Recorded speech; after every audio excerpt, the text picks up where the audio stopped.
Do humans have a soul? Or is that just an outdated, sentimental way of understanding personality and memories? If the soul is something different from just an emergent property of the mind, then where did it come from? And why does it matter? Can you be an atheist and believe in the soul? Or can you be a Christian and not?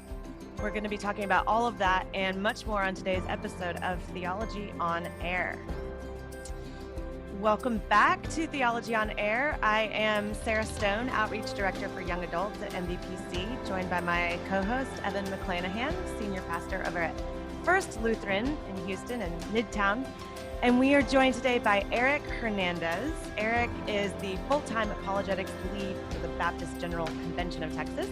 He directs and organizes the unapologetic evangelism conferences throughout the state of Texas, as well as providing evangelism training in apologetics to churches and engaging in formal public debates with atheists, skeptics, and non-believers on various platforms, which a lot of which can be found on his YouTube channel, which is youtube.com/Eric Hernandez. But we'll give you that information again at the end of the podcast. But I'm excited about our conversation today. For those of you that are maybe joining us for the first time, Theology on Air is born out of a ministry called Theology on Tap, which is for young adults in Houston. And now in the age of everything being on Zoom, it's really for every age and every area. We drink craft beer and we talk about cool stuff about culture and faith and philosophy and the Bible and Christian living and all of that kind of stuff. So if you ever have questions about that kind of stuff, come and join us at Theology on Tap. We meet once a month. And then every week we dive deeper into some of those questions. That's what we're going to be doing today. So Eric, welcome. Thank you for joining us. And you're on mute, but I'm going to ask you to unmute because I would love to just have you tell us a little bit about yourself and how you even became interested in this topic. Because this is kind of like your baby topic. It's the thing you most love to talk about, right? Yes, indeed it is. So how did that come about? It is the soul of my ministry. Oh, boy. Here we go. Well, I'm going to keep a count of dad jokes. That's one. I know there's more coming. Oh, absolutely. To be brief, freshman year of college, I take my first philosophy class as a kind of a blow-off class. I just needed to fill an elective. Found out later my professor was an atheist, but I was intrigued. I loved it because at church I'd get in trouble for asking questions. And in this class, they're saying, ask all the questions you'd like. Second semester, I wanted to take another philosophy class. And everyone warned me if I did to not take Professor Pena's class because I could lose my faith. And my thought was, well, sign me up, not because I wanted to lose my faith, of course, but because I was genuinely curious and had my own questions. And I knew that if Christianity is true, I needed to know why. But if it were not true, I'd still like to know why. And maybe this is a guy for the job. Mm-hmm. So the pivotal day for me was he walks into class and he reaches into his pocket like he pulls out a pill. And he says, now religion wants us to believe in something like a soul.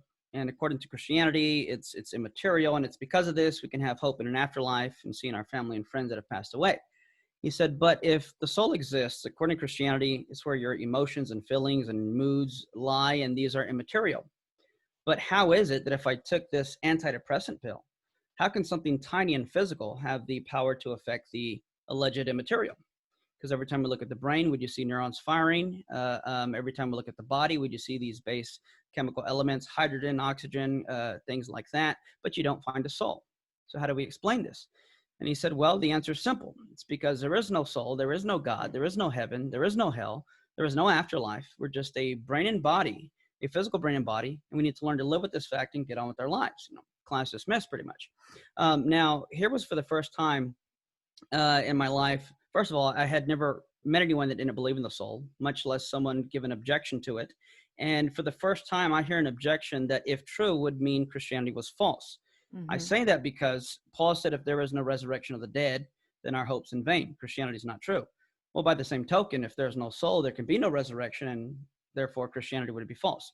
And I know there are other views on that, but I would say that that's what holds. And I had heard lots of complaints against Christianity, but to me, that's what they amounted to, were complaints about Christianity. But here again was an objection that if true, then I'd say Christianity would be false. And I had the option to, ignore it, which is not within my character to do, or roll up my sleeves and dig into this stuff. And that's what I did. That's awesome. Okay. So you landed on the side that the soul exists, that we have one. So maybe we should define a few terms, and then you can kind of dig in about that. I mean, it's a huge question, but in as much as you can answer it somewhat succinctly, what is the soul? What is a Yeah. soul? Yeah. So I'd say the easiest way to look at it is when I say the word I, that word I is what we call an indexical word. It's referring to something. Like if I say here or there, it's a reference to something. When I use the word I, I'm talking about me, the self. So I would argue that the soul is just the person, the self. I am a soul. So it's not that I quote have a soul, but rather I am a soul and I have a body. So I have a body, but I don't have a soul. I am a soul, and a body without a soul is a corpse. And this is where I typically make my joke and say, well, actually, I do have a soul. It's an orange Kia Soul, and it's parked in my garage. And I bought that car just so I can make this joke. No kidding there. So I'm going to count that as 2 dad jokes. I don't know why. I just feel like I need to do that. Continue.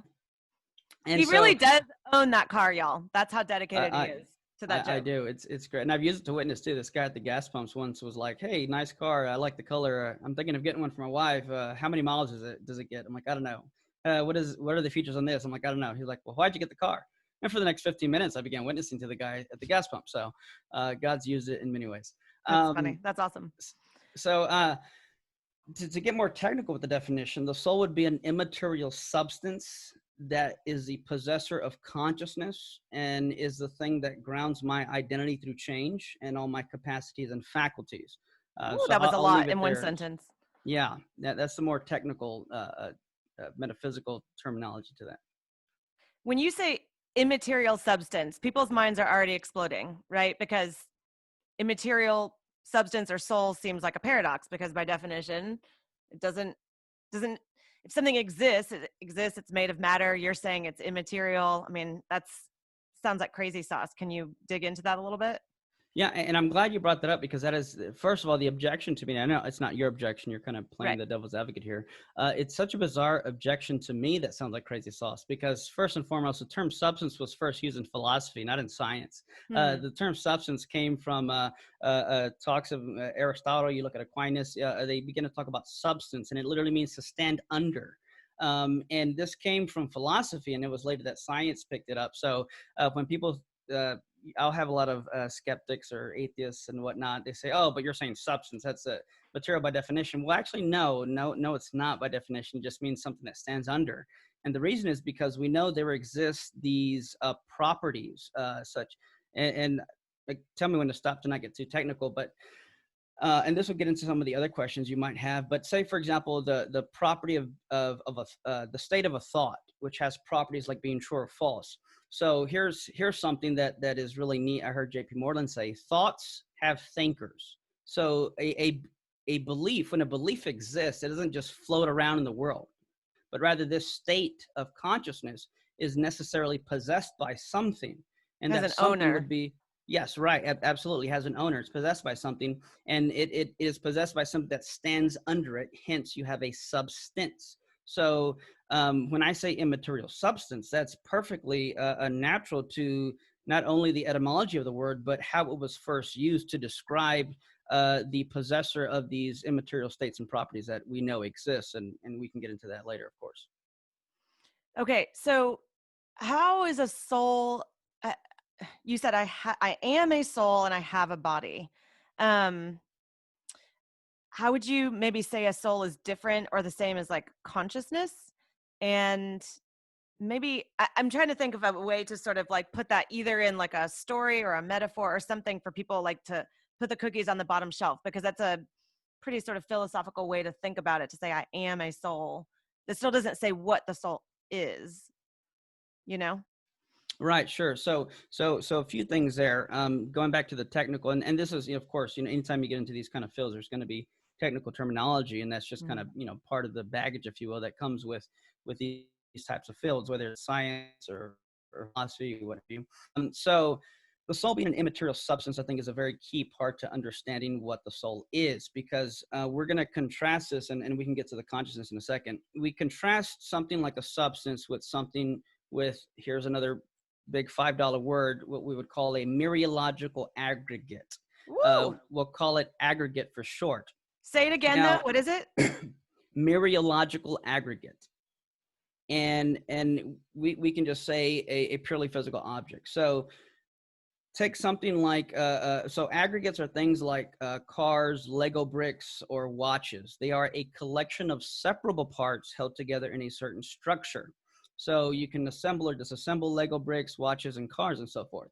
And then contrast that with something like a substance. So when we understand the notion of these two things, we can see how radically different they are, which will go into the arguments for how I know we have a soul. But to set the foundation, when you look at a purely physical object, like say a tricycle, its existence and identity, which are also technical terms. In philosophy, when we say identity, we don't mean similar, we mean literally the same thing as. So its existence and identity, what it is necessarily dependent on its properties and parts and its structure. So take a tricycle. If you take a wheel off a tricycle, in the metaphysical sense, we can say that literally a tricycle ceased to exist and a bicycle came into existence, which shows us that the existence of an aggregate is necessarily dependent on its properties and parts. Now, contrast that with something like a substance. Traditionally speaking, the paradigm cases for substances were living organisms. So let me go back to an aggregate really quick to just kind of unpack that a little more. If I take a tire off of a car, its existence and identity as a tire is still intact, which shows us something. It tells us that the existence and identity of a car, its existence and identity is not necessarily dependent on its connection to the car as a whole.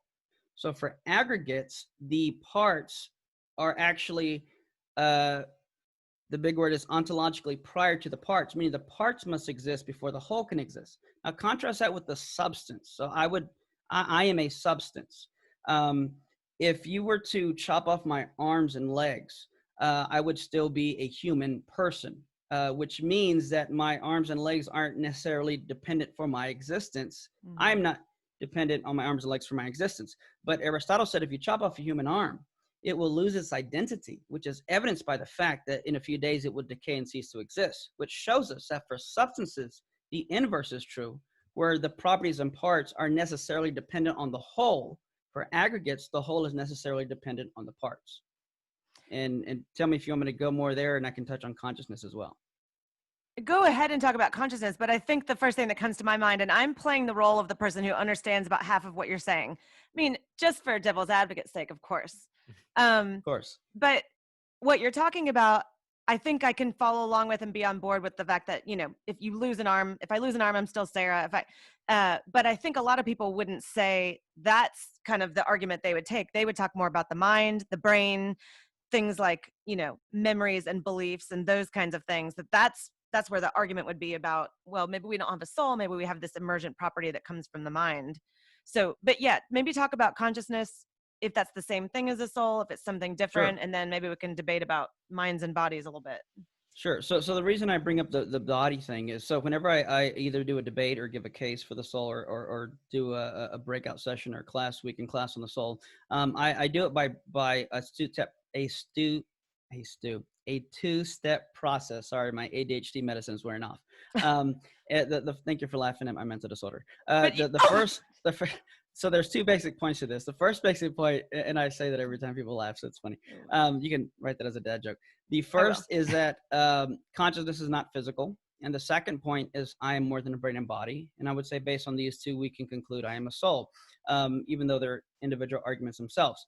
So really quick, just since we already brought up the body thing, in philosophy, there is the long, again, term is Leibniz's law of the indiscernibility of identicals.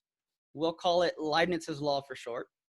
And it basically states if two things in question are the same, if they're identical, then whatever's true of one is true of the other. And that's, I mean, pretty commonsensical. If Eric Hernandez is the same person as Kendall Hernandez's husband, that's my wife, then whatever's true of Eric Hernandez is going to be true of Kendall Hernandez's husband, because we're talking about the person. However, in principle, if we find something true of one that's not true of the other, then they're not the same person, and my wife and I are going to have a talk, right? So this gives us a kind of a a rule of thumb tool to know whether or not two things in question are the same. Now, when we apply this to the body, the argument is basically I am either a soul, an immaterial substance, or I am an aggregate, a purely physical object. So if I am not identical to my brain and body or reducible to my brain and body, then I must be something more than a brain and body. And I use three different arguments. There's a lot more to use, but one we've already touched on is, let's say, identity through change. Because like you said, yes, people are typically going to go to consciousness, but maybe that's the more popular or whatever, but the implications of saying there is no soul lead to absurd things such as this. If I am a purely physical object, then I do not maintain what's called identity through change, meaning I am the same person from one moment to the next. Like you said, if, God forbid you lost your arms and legs, you're still Sarah. You're still the same person. If you lose an arm, a Sarah doesn't cease to exist and a new Sarah lookalike doesn't come into existence. Now, Jaegwon Kim, who's an atheist philosopher, he's used this argument in a book to talk about the soul, and he gives this argument in this way. He says, this brain and body did not exist in 2011, but I did exist in 2011. Therefore, I am not identical or reducible to my brain and body. Therefore, I must be something more like a soul. Now, he just kind of gives that as reflection, not necessarily endorsing that, but that's the argument in a nutshell. There's a lot more examples like that, but if I maintain identity change, if I have even something like free will, if being a human is what's called a non-degreed property, men are typically larger than women. And if we're going to base being a person on something physical, then it's quantifiable in terms of matter. But the question is, does having more mass and matter mean that you matter more? Well, no, of course not.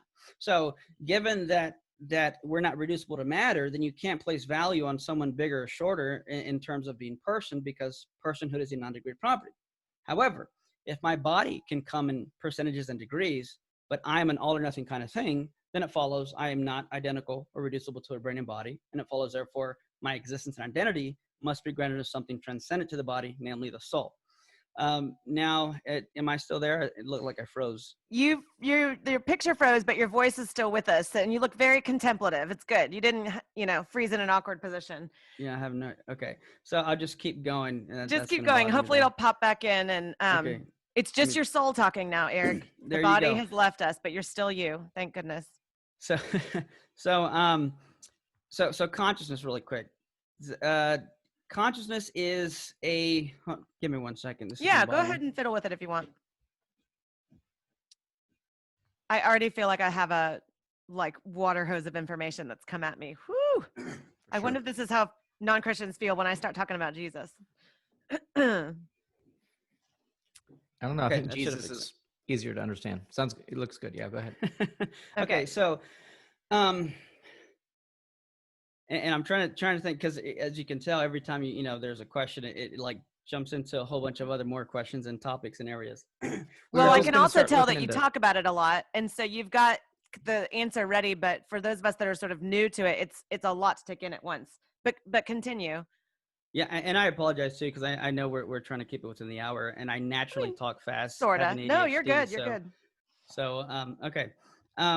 So I am a soul, and you can think of a soul like what J.P. Moreland says, a chest of drawers. You have a sock drawer, an underwear drawer, a pants drawer, shorts drawer, and my soul is what grounds my capacities and my faculties. So my mind is a faculty of my soul.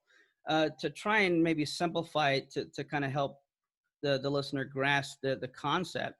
So it's when you ask, what's the relation or difference between my consciousness or my mind and my soul, is like asking, what's the difference between my hands and my body? Well, my hands are a part of my body. They're not a separate aspect of my body, but they are a part of my body as a whole. My mind is a faculty of my soul, and it is the way in which I have thoughts, beliefs, sensations, desires, and acts of will. It's kind of like if I say, what part of your body sees? Well, not your hands or your tongue, it's your eyes. So what part of your body smells? Well, it's not your ears or your fingertips, it's your nose. In the same line of reasoning, it's my mind which contains my conscious states and properties, such as and states of consciousness, thoughts, beliefs, sensations, desires, and acts of will, and that is a faculty of my soul. So when you start talking about senses, again, taking a little bit of a skeptical view here, I think, sure, the nose takes in what you need to smell, but it's the brain that's doing the heavy lifting. And in the same way, you could say that all the senses are coming back to the brain. And I think a lot of people that are skeptical about the existence of a soul would say, well, you're saying these things, like you said, my mind is a faculty of my soul, but how do you know? I listened to an interview that you did once where you said, you can be more certain about your consciousness and soul than you can about your body. We've lost him again. He's been taken up.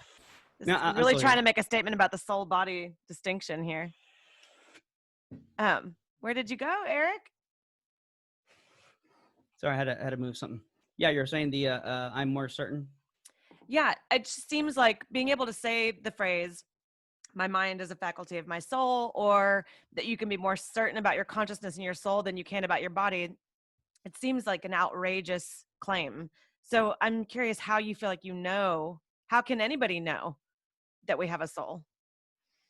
Yeah, very good. So given that consciousness is a faculty of my soul, if I'm conscious, I would argue that you necessarily have to have a soul to ground these immaterial states and properties. So now let's go into the consciousness, because remember my two basic point approach is consciousness is not physical. I am more than a brain and body. So we started with the body first. Let's go to the consciousness. Going back to Leibniz's law of identity, which is fundamental to understanding these arguments, is again, if two things in question are not the same, have different properties, and they cannot be the same thing. Mm-hmm. So if there is no soul and consciousness is simply something physical, then whatever is true of my conscious states and properties are necessarily going to be true of my brain states and properties, because it's like saying water and H2O. I'm just using two different words to refer to the same thing, but we know that's not true. So take a state of my mind, my thoughts, and take a state of my brain. Let's say a neurons firing, brain state X. Now, my thoughts can be true or false, but no state or brain firing is true or false.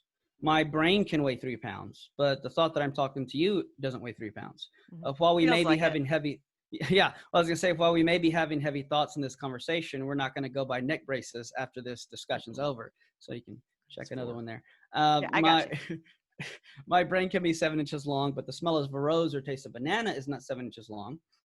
A dozen more examples we can go into, but the point is simply that if all the states and properties of my mind are these genuinely new mental states and properties that are not physical, and if all the states and properties of my brain are physical, then it follows that if consciousness exists, it can't be reducible or identical to something physical like the brain. Now, note, however, there is a difference between the relationship of identity, A is A, versus a correlation or dependence relationship or cause and effect relationship.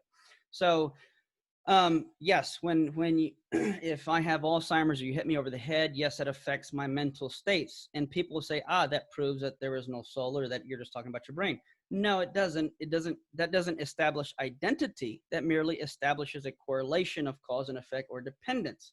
But like, again, atheist philosopher Jaegwon Kim said, correlations are not explanations. They're the very thing that need explaining.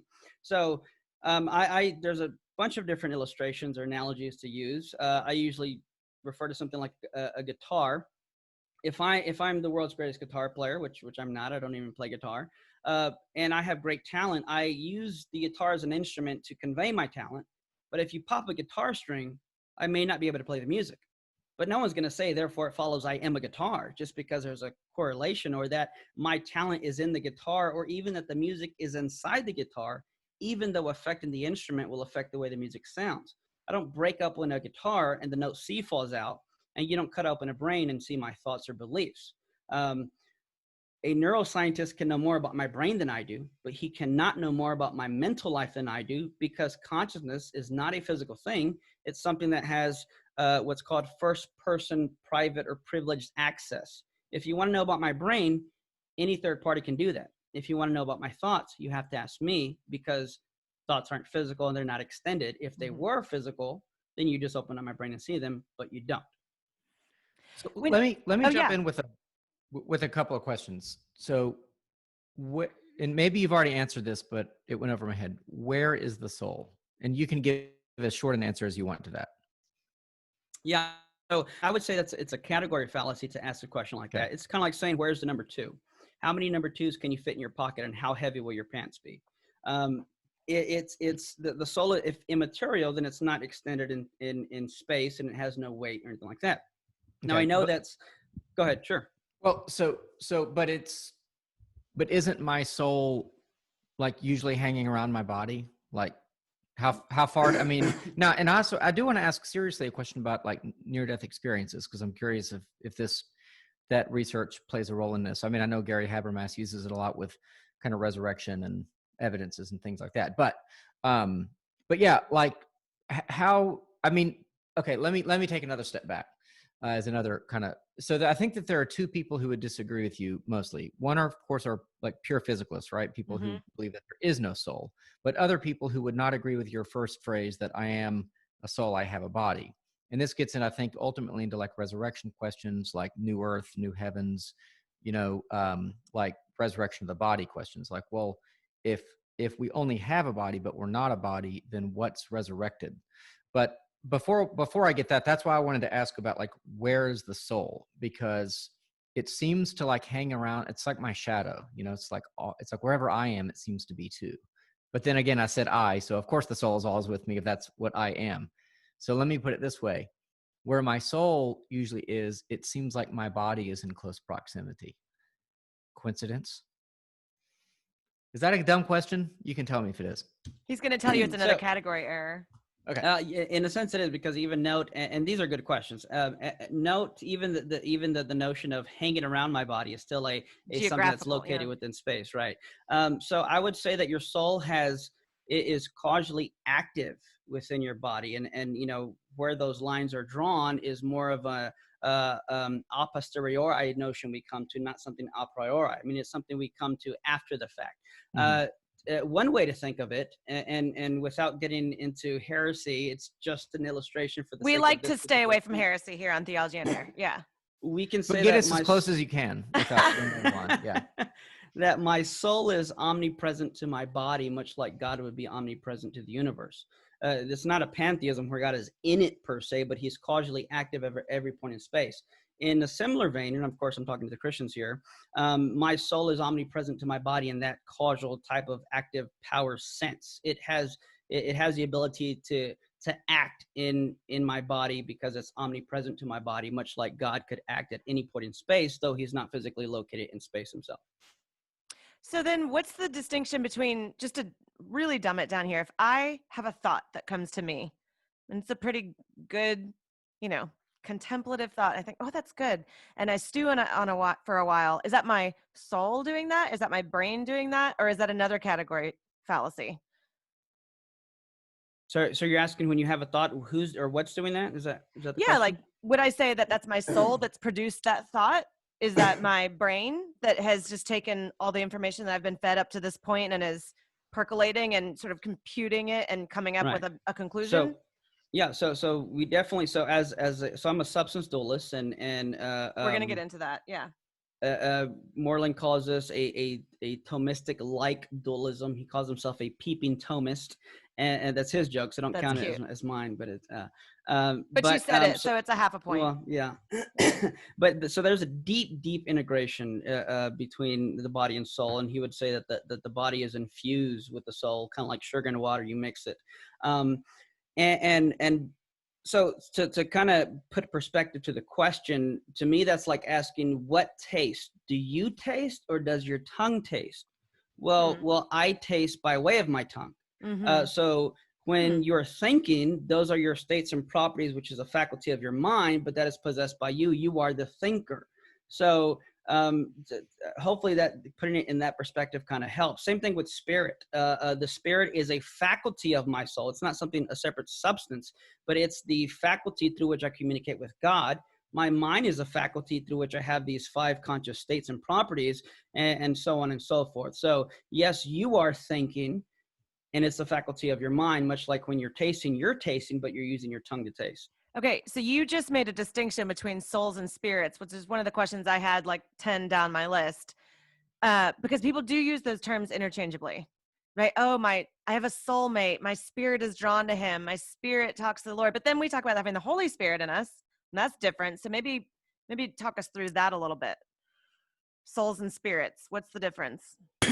Yeah, so I would just kind of reiterate what I said, that it's a faculty of your soul, and so so there, and it's pretty popular and I don't, hopefully this doesn't sound derogatory, condescending, in a lay crowd who maybe people who haven't studied this typically tend to take what's called a trichotomous position, and they say no, you're a body, soul, spirit, and they're saying like there's three substances. And I say, well, I would say, no, the spirit is just a faculty of the soul. It's dualism, literally twoism. And I would just say that the spirit is a faculty of the soul. And you might say, oh, but the body talks about the spirit. It sure does. But it also talks about the heart. It also talks about the mind. Did you mean to say the Bible talks about? You said the body talks about. Yes, I meant to say Bible if I said body. Sorry. Yes. I'm just making sure that I'm like picking up what you're laying down because it's a lot. Continue. Yeah, and it's kind of like it's like saying how many hands do you have? Two. Oh, and you have one body, two hands. Well, that's three. No, I have one body that has two hands. So when we look at what we are, yes, I am a soul. Yes, I have a faculty of spirit, and yes, I have a body. But these aren't three separate substances. There's only one captain of the ship, and whoever the captain is, that's you. So I'm going to say my soul, which means the other things are aspects or faculties of my soul, much like my spirit and my mind and so forth. Man, oh man. Okay, to go back to something Evan was asking, he asked about sort of where is the soul located, and we talked about that. That's maybe it's not a geographical kind of thing, but it's, if we are a soul and we have a body, then before there was a body, before there was an Eric Hernandez body, was your soul floating around in quote heaven? And then, the corollary there is what's going to happen after your body dies. So I take what's called a Traducian view of the soul. And again, these questions can get pretty deep really quick. So there are two views of the origin of the soul. One is a creationist view, and the other is a Traducianist view. And I'm going to oversimplify them just for the sake of time. We always want you to oversimplify. The creationist view, God looks down and he sees a sperm and egg meet, and he's like, yeah, looks about right. Looks like the right physical conditions are met. Hey, Gabriel, zap that bad boy with the soul. So you have God continually creating souls when the right physical conditions are met. I hold to a Traducian view of the soul. And again, this is oversimplified. And it basically is a notion that I get my soul in some sense because of who my parents are. And this is a type of substantial change. Now, why go there? There's biblical reasons and philosophical reasons. There's, I would say, a posteriori reasons. Let me give one of those first. So when you cut a starfish arm off, it has the ability to grow into a new starfish. Now, I think anything that's conscious and that's a first mover in that type of sense is going to have a soul. So I would say starfish have souls. Whoa. Let me stop you right there. Conscious. Are you saying Sure. a starfish has a soul? I am. You have starfish souls. So okay, yeah, continue. Yeah, I know there's cans of worms everywhere. I know. But there's also starfish everywhere. There you go. Yeah, because arms get chopped off and. Sorry. And that's because biological matter is infused with soulish totipotentiality that has the ability to have some type of a substantial change when certain physical conditions are met. So Moreland would argue something like when you get hydrogen and oxygen and you put them together, the reason there's new properties is because a new substance comes into existence. So he would say technically hydrogen and oxygen in some sense cease to exist and a new substance comes to be, namely water, but we call it H2O because we're reductionistic and whatnot. In a similar way, when a sperm and egg meet, which have soulish totipotentiality, a new substance comes to be, namely me. So a biblical reason too is because Scripture, and I'm just scratching the surface. Scripture teaches, let everything reproduce after its kind. And from the onset, Moreland says that Genesis is in some sense an apologetic against the pagans because, they said if you want your crops to grow, you do these, sexual rituals. And they said, no, God set it up from the beginning that everything is going to reproduce after its kind, meaning it already has within itself what it needs to reproduce. And that would include not just the physical, but the metaphysical. And so that being said, the soul is what drives the formation of my body, and the soul is ontologically prior to my body. On my view, the existence of a body presupposes the existence of a soul, because you're not going to have a soul without a body. It's actually the soul that drives the information of DNA to create my body. And the reason I have eyes is because my soul has the capacity for sight and needs a body to be able to utilize these faculties and capacities, and creates a body with eyes. If you take my eyes out, yes, I go blind, but if you can replace them, I could still see, because it wasn't my eyes that sees. It was my soul that sees, that uses my eyes as an instrument while embodied. Okay, so I want to make sure I understand that as well as I can. So if it wasn't your mom and dad, but your mom and the milkman, okay, Eric Hernandez would be a different person, because God's not up there zapping souls into just any tube, sperm and egg, but like actually it's your parents who in a way imparted not their souls into you, but explain that one more time. There was, so there was, and again, this is, it's quite technical here, of course. That these, hypothetically, if you could chop off my finger, hypothetically, you can make some type of a clone from that. And again, these are things we discover a posteriori, after investigation, after the fact, in some sense, empirical investigation, that the biological tissue, living tissue, has this soulish totipotentiality, because again, think of sugar and water being mixed together. Now, note you said, so here's kind of a bit of a tangent, but still very much related. So if my mother, had not met my father and she was with someone else, it's not that Eric Hernandez would be a different person. It's that I literally would not exist. Gotcha. Now, what makes this interesting is that, and I hate to take away some sermon points, though it could still be used in some ways, but I don't know if you're like me, but you read on Facebook when people post these Christianese quotes and you're like, not really. There's one where people say, oh, God made you in this time for a reason. That's why he didn't make you, during the time of Noah. That's why he didn't make you at a different time. Why, in my view, he couldn't have, because you are necessarily a byproduct of your parents. And literally, metaphysically speaking, God could not have created me at a different point of time if the way in which I came into existence is in part because of my parents. Now that gets into that lends to Molinism. So I won't mention the name, but there's a very prominent speaker who's a friend of mine. If I named him, you would know him, who's also a Calvinist, but rejects Molinism. Okay, you are using a lot of words that people don't know now. So, and I don't want to get into this debate, but just very briefly, do you want to say it, or do you want me to say kind of what those terms mean? Go ahead and just quickly say what the term means. Otherwise, whatever you say next, people are going to be like, what?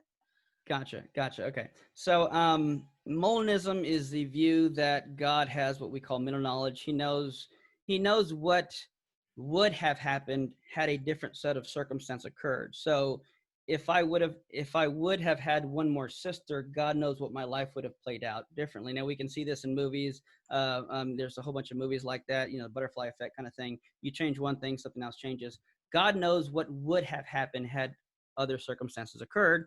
On Calvinism you can Google that and find all kinds of stuff. But on Calvinism, what's related to this is on this view, God elects who is saved and who's not saved. He chooses that. And I'm trying to leave out the loaded language, if you will, but we'll just leave it at that. Now, this prominent friend of mine who's a Calvinist but rejects Molinism, I said, well, hold on, you hold to a Traducian view of the soul. Yes. Okay, but if that's the case, you wouldn't necessarily have to affirm Molinism, and here's why. In order for God to elect who's saved, he also has to elect who exists. And if the Traducian view of the soul is the way in which God creates people and brings them into existence, then he would necessarily have to have counterfactual knowledge of who he needs to meet with who in order to have what babies in order for these people to exist that he has already elected. So if Calvinism is true and the Traducian view of the soul is true, then necessarily I would say Molinism would have to be true as well. And this is why I cannot drink the wine in front of you. Whew, okay. So that's my mom joke. That's from The Princess Bride, y'all. That's for free. we have a question from Facebook that I want to ask. But the question starts with a term that I want to make sure we kind of understand and have correct first. He's asking about if substance dualism is correct. So before we go on, let me see if I have this right. Substance dualism is this idea that human beings have both a physical body and an immaterial soul. Is that right? Did I freeze? I did freeze? Well, I can hear you. So you You're heard good. my question? Yes, but go ahead and repeat that for me. Okay, so my understanding of the term substance dualism is this idea that human beings have both a physical body and an immaterial soul. Is that a fair reductionist Yes. view? Okay, and Sure, that's then good. the sort of opposite of that, maybe not the opposite, but another a common viewpoint maybe would be, especially like in Christianity, this physicalism, the idea that human beings are merely physical, beings with an immaterial, with no immaterial substance like a soul. Is that correct? And they would probably say that what we call a soul is some kind of emergent property of the mind. Is that? Yeah. So really quick there. Yeah. So dualism is a very generic term, and I hold to substance dualism, but that would include what's also called property dualism. Okay. A property dualist says there is a duality of properties, physical and immaterial. So a lot of philosophers would agree that conscious states and properties are not physical, including agnostic, non-believing, non-Christian, atheist philosophers. Thomas Nagel comes to mind, men like that. Even I would even say John Searle, although he defines things differently. But what they would say is, okay, yeah, you're physical, but somehow your brain produces these immaterial, what's called sui generis, new weird kind of properties that we can't put our finger on. Mm-hmm. Now that's a property dualist. There's two properties, but just one possessor, and it's a physical thing, and you're a physical thing.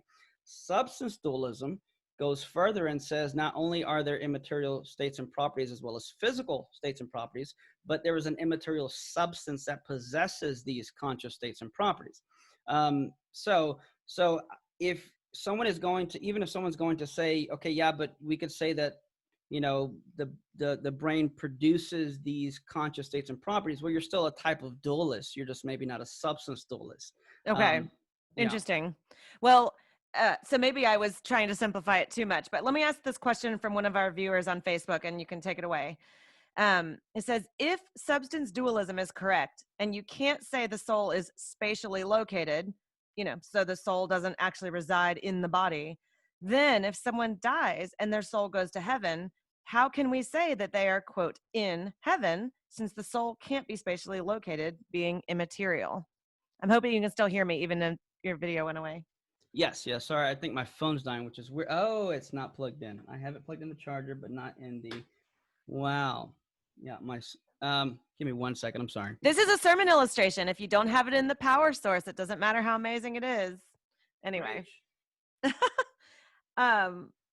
Okay, since you seem to be able to hear me, I'm just going to ask the question one more time, because sometimes I need to hear it twice, and maybe some of our listeners do too. It says, if substance dualism is correct, and you can't say the soul is spatially located, so the soul doesn't actually reside in the body, then if someone dies and their soul goes to heaven, how can we say that they are, quote, in heaven, since the soul can't be spatially located, being immaterial? Some of our listeners are smarter than I am. This is good. So again, the whole goes to heaven thing, we're still using extended physical language. And yeah, it is a bit difficult to kind of wrap your mind around if you haven't kind of thought of these things in these ways. But it's so, for example, the Bible talks about God having a throne, right? But does God have a butt? Does he have legs? Does he need to sit? No, of course not, right? So do with that what you will, because I don't want to go into another tangent. But even when we say God's in heaven, we know that God's immaterial, but yet we're not going to think of it as some type of a physical location. At least we shouldn't. One time I was in a youth group, and there was this young lady, and she's like, why do we bow our heads when we pray? We should be looking up to God. And I guess I hadn't said enough prayers that day. And I was like, well, actually, and I kind of felt like I crushed her soul, if you will. And I said, well, it depends if, people in China and us here, we're on different parts of the globe. So which up is up, or is it east and west? So if we're looking down, maybe actually we are looking up, because the people in China, that's up. And anyways, So yeah, I think when we're using these physical languages, it limits, our train of thought when it comes to these kind of things. So yeah, I'm not sure if that answered the question or not, or I don't know if you want to push I'm back or trying to rephrase it. imagine what it's like to be your wife and get in a fight with you. This is just like, well, that comes down to the principle. No, I'm kidding. So I made a mistake when I first got married, and I did that at first. I really quick. I take I need to get a trophy for this. I'm self-proclaimed the only person to have stumped Dr. William Lane Craig. One time it was at a Texas Baptist conference, and during Q&A, I asked him two questions. One was philosophical, and I appreciated his answer. And then I said, now here's a tougher, harder question. I said, being an expert in philosophy and knowing how to argue and knowing how to point out logical fallacies, I said, what's the best way to argue with your spouse without kind of giving into that? And I said, and I'm asking for a friend, not for me. That was the only time I saw him laugh and not answer the question. So That's cute. I love it. But we did talk later, and he gave me some great advice. But yeah, he's not going to give away all his trade secrets. Oh, go ahead. No, go ahead. Let's go back to a couple of these sort of like maybe someone might call it like a kindergarten level question. You said something about starfish, and I have always understood that the sort of traditional Christian theology said that humans had souls, but that animals and plants and things didn't. So how are you coming to the conclusion that animals do, and do you think plants do also? Yeah, so people who say that, I say poppycock. I would ask them how they came to that conclusion. But so I see yeah, these aren't kindergarten questions. They're still great questions. So without getting into the technical details, because there's always room to disagree, and I have answers to the objections, but just at a surface level, if you look at the Hebrew, when it says God created, these land animals, it says he created the nephesh creatures, which literally means soul creatures. So even in the Hebrew, that word is used as soul, and I know people can interpret that different. I have a debate with Chris Date coming up in November, and I know he would disagree with this, with the way I'm using it here, but it does talk about animals as soul creatures. Moreover, from a philosophical side, going back to consciousness, given that you have these immaterial states and properties that need to be possessed, that I would say by an immaterial substance, anything that's conscious is going to have a soul. So you can use like almost like a two-part step with identifying whether or not something has a soul. The easiest way is if it's conscious, I would say automatically free pass, this bad boy has a soul. If it's a substance that is ontologically prior to its parts and is a type of first mover, I would say we have reason to believe that there might be a soul there, and maybe we can look for other features. Do plants have a soul? Aristotle would say so, but he would also define things a little bit differently. But if by soul you mean a life principle, which is, I believe, a type of phrase he used, then you could say, yes, they do. Some people would argue they do, they don't. I'm okay with leaving that in a gray area and saying, even if I don't know where I draw the line, I can say for sure on this end of the spectrum, yes. A rock, no. As we get closer to the middle, it may be a little fuzzy, but I think we've got enough parameters to keep looking here and into these kind of questions. So if you're talking about an animal being conscious, I don't know exactly how we're deducing if an animal is conscious, because I would think that consciousness would sort of be its own, like you have self-awareness of your own consciousness. We can't look at a slug and I'm just wondering how far down we go, like bacteria, amoebas, like are they conscious? Are they self-aware of themselves? You might say, yeah, it's easy to say like a dog or a cat or an elephant, but when you get down into some of those other animals, it's really hard for me to wrap my mind around. Maybe I'm just being a brat, but no, it's a fair point, and I'm fine with in these instances saying I don't know, maybe there might be some more a posteriori investigation we could do into this, but again with those parameters, I think it's like asking how many chicken nuggets should I eat to get full? Well, I can X out 1,000 and I can X out 1, and I can just kind of keep going and see where I find myself. Nevertheless, now regarding consciousness, now I would also say there are different levels and hierarchies of consciousness. Let me go back to the Traducian view of the soul, where it is the soul that forms my body. I think there are some empirical a posteriori things we can look at given the notion of the soul that I think would help aid us in our understanding of these things. And here's what I mean by that. So first and foremost, a thought, belief, sensation, desire, act of will, 5 states of consciousness. If my dog has any of those 5, he's conscious. And I think we do find that our dogs have thoughts and beliefs. They have sensations. They have desires. So that's kind of to I guess just kind of cut it really quick down the middle to make a divide. So I can have thoughts. My dog can have thoughts. But I can have thoughts about my thoughts and beliefs about my beliefs, whereas my dog only has thoughts but doesn't have thoughts about his thoughts. How do you know? My dog, well, great question too, because we don't find evidence that we would expect to see. So for example, and this goes into another interesting question of consciousness not being physical. Okay, let's say we both look at, we both look at this and I say red, this is red. And you say, I agree. But how do I know that you're seeing red and not what I call blue? Well, I don't know. I just assume you do, because for all I know, maybe you do see blue, but you've been told to call this red. I've named it red, correct? Yeah. I had a friend. Well, he's still alive. I just don't talk to him anymore. That's not a word. Who was colorblind, and he couldn't see red or green. Red and green appeared as yellow. And the way I found out was because we're looking at this poster of Skittles. It was one of those inspirational posters. And I'm like, oh, look, the red Skittles say hope, and like the green Skittles say love or something like that. And he's like, I don't see anything. I'm like, they're right there. I'm like, wait, are you blind? And he's like, well, kind of.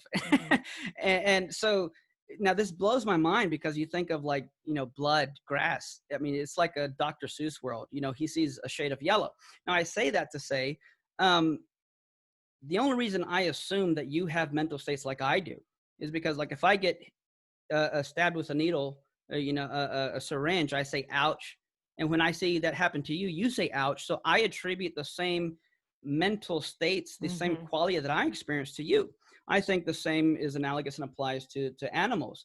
As analogous as animals are to me, I can attribute that level of consciousness. Now, to what degree of accuracy? I don't know, but I think it's sufficient to be able to at least lay out some parameters and say, yeah, it seems like my dog has thoughts and beliefs, but I don't see my dog, reading Descartes or anything like that, or trying to reflect on his moral attributes or having beliefs about his beliefs. The problem with people these days overall, and I would even say especially in the church, it's not that we lack thinking. It's that we lack thinking about our thinking. And it's that higher order level of consciousness and capacities that really make us distinct from these lower level conscious creatures.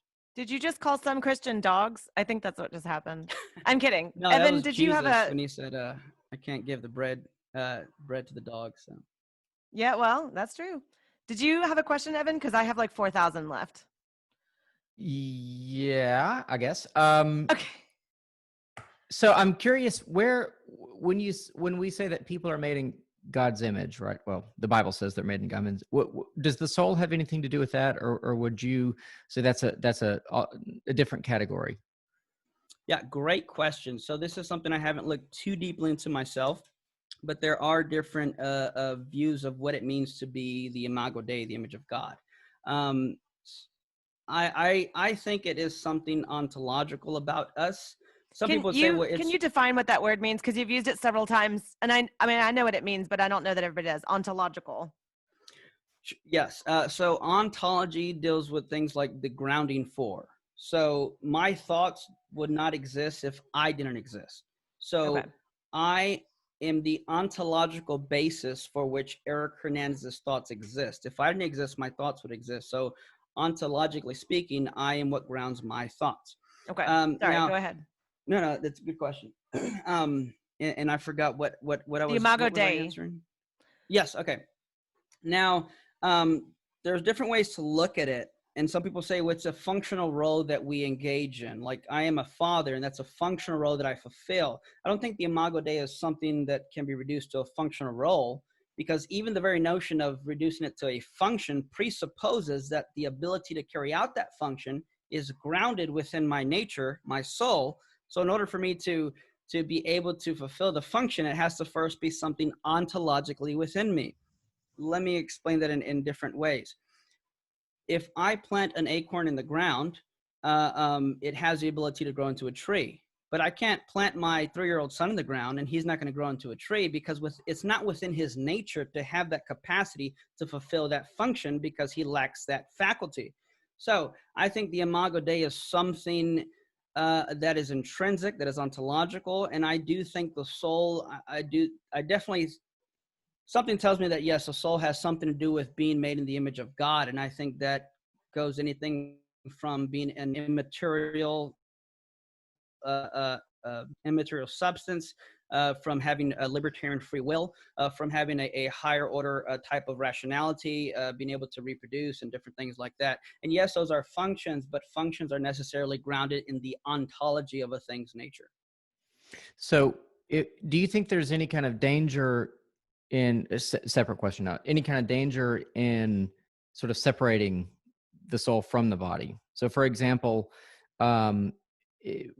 if someone commits a crime where they harm your body, have they harmed you, or have they just done something to your body? What have they done really wrong? What kind of price should they pay for that? I mean, some people would take it to say the logical extension of this would that we would have such a low view of humanity, because we're separating souls from bodies, that we could essentially put bodies into slavery. We could put bodies, that we can punish bodies, and there's really no spiritual consequence for that, because they're just bodies. There's nothing special or sacred in any way about it. Do you think there's any kind of danger in separating those things, or maybe if that's just the way it is, that the danger is a moot point?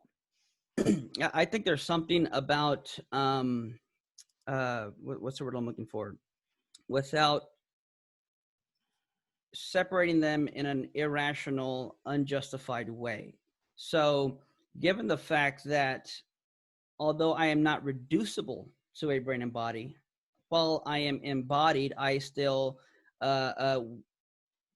act within reality through my brain and body, which if you pinch me, it's going to hurt, but my brain is not hurting. I am hurting.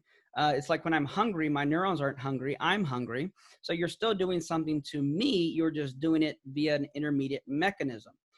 So yeah, I think doing something to my body, we could say, is doing something to me. And we don't even have to go to something physical here. If you say some really nasty words towards me, I'm having ADHD, especially with these conversations. I tend to separate the emotion and logic, but but let's say, okay, like my wife can offend me, but it's really hard for someone I don't know to offend me. Mm-hmm. So she can use words to hurt me, though it's not a physical hurt, it's still affecting me. So what is she affecting? Well, she's not affecting my body. Yes, her neurons firing. And again, I go back to the correlation of mind and brain, which actually I'd like to touch on something after this. But she's still doing something that is affecting me. How she's affecting me is a different question, be it physical, emotional, psychological, whatever the case is. It's still something that is affecting me, the person, the self, the conscious subject. Okay, last question. And this is a more from Evan, because I still have a couple. Okay. This is more or less a yes or no. If the answer is yes, we'll do a whole other podcast on it. If it's no, then we'll just move on. Can you prove the existence of the soul? Yes. It depends what you mean by proof, but yes. Okay, so schedule that one, Sarah. Okay, we got it. Proving the existence of the soul. We'll slate out an hour for that. It should be fine. A couple final questions from me, and then you said there was something else you wanted to touch on, Eric. I know you could talk about this for days, but can souls be destroyed? Good question. So in principle, yes. Now, if you're going to ask, can a human soul be destroyed? I would say no, not because it's as if God lacks the power to do so, but this is more of a moral argument that I got from Moreland, which goes against an annihilationist view. Yeah, well, that was where I was going to go next. Yeah. Yeah. So I don't think souls, just because souls are immaterial, they automatically get a free pass to being eternal. I don't think just because you're an immaterial substance, automatically you're going to be eternal. I think this is something that God chooses to grant to certain kinds or types of souls. So that being said, Moreland would say something like, an animal, though they have a soul, they don't necessarily get free access granted to heaven just because they have souls. That's something God's still going to have to decide. Now, one of the reasons I would reject an annihilationist view, and I am by no means an expert, and I haven't studied as much as I'd like to or could on this topic, but I think this is a fair argument from Moreland, in that given that we're made in God's image, the long story short of the argument is that it would be immoral for God to destroy something that bears his image. And thus we human persons are eternal, not merely because we're immaterial souls, immaterial substances, but because God has granted us with that imago Dei that he is not going to destroy, because that would be a moral violation on his part. Oh, that's good. I like that. All right. My last question. I mean, I could go on for a while. I have several that I have not crossed out on my little list, but why does it matter? Like, and I'm using the word matter, not the way that we've been talking about matter. Why does it matter if we have a soul? Who has souls? How they operate? What's the sort of end game here? Like, if someone says, well, I don't believe in souls. So like, to what end are we even having this conversation? Yeah, so maybe we can get into this in the other scheduled thing we're going to do on the quote proving the soul, and where I can get into the arguments and lay them out better on the soul. You can go to my YouTube channel, shameless plug, YouTube/Eric Hernandez. Excuse me. So I think the aside from, I would say the Bible teaches it and presupposes something like substance dualism, I would even say that the intellectual price tags you're going to have to pay to denying the soul are just so incredible that I think this is one of the reasons I mentioned, I think I am more certain that I have a soul than I have a body. When I wake up, let's say I wake up in the middle of the night, for all I know, I could be waking up in a bathtub full of ice, and there are some pieces of my body missing. Mm-hmm. So I can wake up thinking my entire body's there, and yet come to find it's not. But when I wake up, I immediately know which thoughts are mine. And it's not like I can confuse that. So I can be mistaken about which body parts are mine, but I can never be mistaken about which thoughts or mental states are mine. Or so you think. Well, I would say a property of consciousness is that it's incorrigible, meaning you can never be wrong about it. When you go to an eye doctor and they say, cover the eye, what do you see? And you say, I see an 8. He's not like, this guy's an idiot, it's a 3. He assumes that you know your mental states enough to convey what you see, even if what you see is not a reflection of reality. Yeah. So even when I dream that I'm falling, if I'm in class and then I fell asleep and then I wake up, was I falling? No. But did I have an experience of falling? Yes. So my mental states are incorrigible. And I'm sorry, what was the question? It was saying, why does it matter? Oh, why does it matter? Right. The intellectual price tag. So let's so this is actually touches on something what I mentioned I wanted to touch on. So if there is no soul, there is no free will. And I think free will is important for a vast amount of reasons, but here's something to consider. So people with like OCD, anxiety, depression, what they have is they have a chemical imbalance that is causally determined by their brain and body chemistry that is induced on them. People who have anxiety and depression don't will to be depressed. They don't will to have anxiety. It's something imposed on them by their brain and body. It's like when I wake up from a nightmare. I had a nightmare, a really weird nightmare a long time ago when I was like a teenager, of Lamb Chop coming to my door, that little puppet. I don't know why it freaked me out. But anyways, I remember waking up, and I've never been afraid of Lamb Chop. It was a weird dream, but I woke up and I still had this feeling of fear in me. Even though I knew I was home, I knew I was safe, I knew Lamb Chop's not real. And as an amateur philosopher, if you will, in those kind of moments, it's fun to step back and just analyze and observe yourself. And I noticed I still had these feelings of fear, even though I knew everything was okay. And it was the chemicals passing through my body. Once they passed, I was good. People with anxiety and depression and OCD have these chemicals induced on them beyond their control. However, Jeffrey Schwartz, who's one of the leading neuroscientists, I think he teaches at UC Berkeley, who was not a believer, is now a believer and believes in the soul, which is funny because people say you believe in a soul because you don't understand the neuroscience.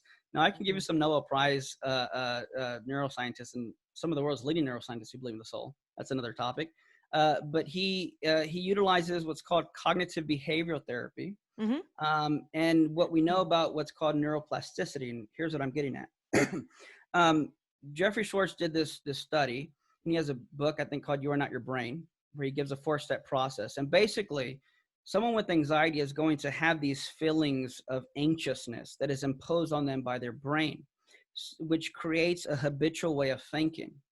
So this is something that is physically induced. You could put things on my head and brain and make me think or feel things. What Jeffrey Schwartz, and I'm just giving a brief version here, he teaches his patients to learn to think and go against the habitual thoughts that are induced and feelings that are induced by your brain. So he takes a brain scan of these people and look at the chemical composition of their brain. He has them go through this cognitive behavioral therapy process. And I forget if it was a month or a few months, or I don't know how much long later. After having them go through these and exercising this daily, he takes another brain scan and sees that they have, in a sense, rewired the chemistry of their brain by thinking differently and going against the causal biological inputs of their brain. Why is this important? And neuroplasticity shows us that, yes, we can stretch and almost rewire our neurons.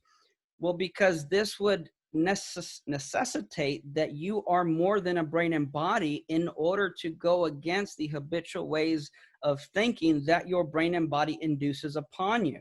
Now, why is this also important? Let's look at spiritual formation and discipleship. The reason we fast is not just to starve ourselves and hope that God's going to answer our prayers, but it's literally a way of submitting the flesh and saying, look, body, I know you want to eat, but guess what? You're not in charge. I'm in charge. I tell you when to eat. You don't tell me when to eat. And thus we're feeding our spiritual man and not feeding the flesh. And this is why you find Paul in Romans 7 saying, what I want to do, I don't end up doing. And the good and the bad I don't want to do, I end up doing. The good I want to do, I don't do. But then he says, but I've learned that there is nothing within me that is my flesh that is good. So there's a warring between the spirit and the body. And the spirit and soul is used interchangeably. It's another topic. They're not interchangeable, but it's like saying the heart of a man. Well, he's not just talking of only the heart. It's a part of a relation.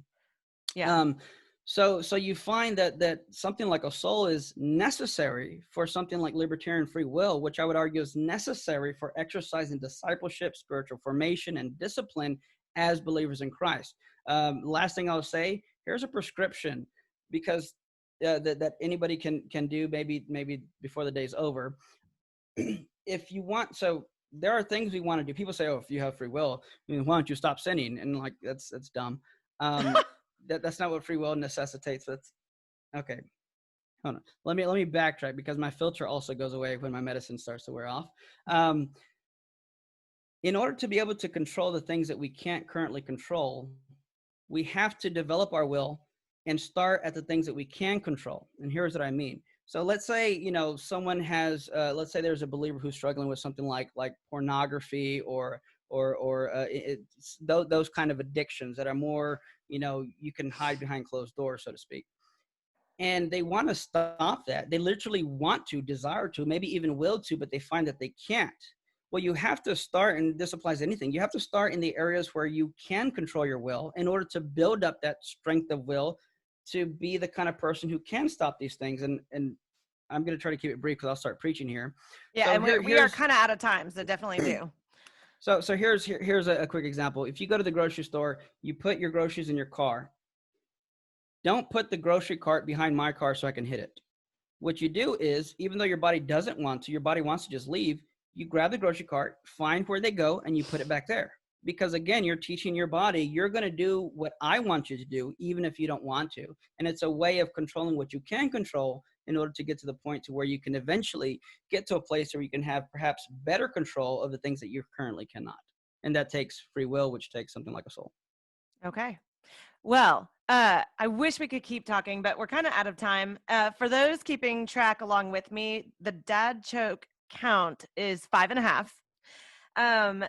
Also, we have all kinds of interesting witty banter happening on Facebook, but I thought I would let you know that Roger Sharp said, he lists a book by J.P. Moreland, The Soul, How We Know It's Real and Why It Matters. He says, all proceeds go to Eric's son as he grows into a tree. Because you said the thing about the acorn. Anyway, if anybody that's listening What's that? He's a sharp guy. I said I love Roger. Oh, He's sharp guy. Okay, make that 6.5. 6.5 dad jokes between you and Roger. Woo. We do Okay. share dad jokes every now and then. He'll send me stuff. Here and I'm there. sure. I am sure. Great. If you're listening to this either now live on Facebook or on the podcast later on, and you think that you might be or know someone that could debate Eric, holler at us at Theology on Air, Theology on Tap. I'm going to tell you where to find us in a second, and maybe we can set up a debate about how you can we prove that the soul exists. But give us one more time the website where people can learn more about you or find you or contact you. Well, you can go to my website, erichernandezministries.com, but where I am most active is on YouTube, where I post my videos, and just you can youtube.com/Eric Hernandez, and you can find a lot of stuff I've done on there. Awesome. And were you going to say something, Evan? I was just going to ask if he's worried about you taking him down, since they're obviously not substance dualists, so censorship and all. Yeah, I don't know. We'll see. They have, anyways, demonetized some videos, which I don't know why, but yeah, it's a funny thing that YouTube. Well, for those of you that are enjoying this, keep checking out the rest of our podcasts on Theology on Air. If you're interested in checking out one of our events with Theology on Tap, you can either go to facebook.com/Theology on Tap Houston, or you can check out our new and shiny, fancy, exciting website, which is HoustonTOT.com. HoustonTOT.com. And until we see all of you next time, I encourage you to question freely, think deeply, and disagree as needed.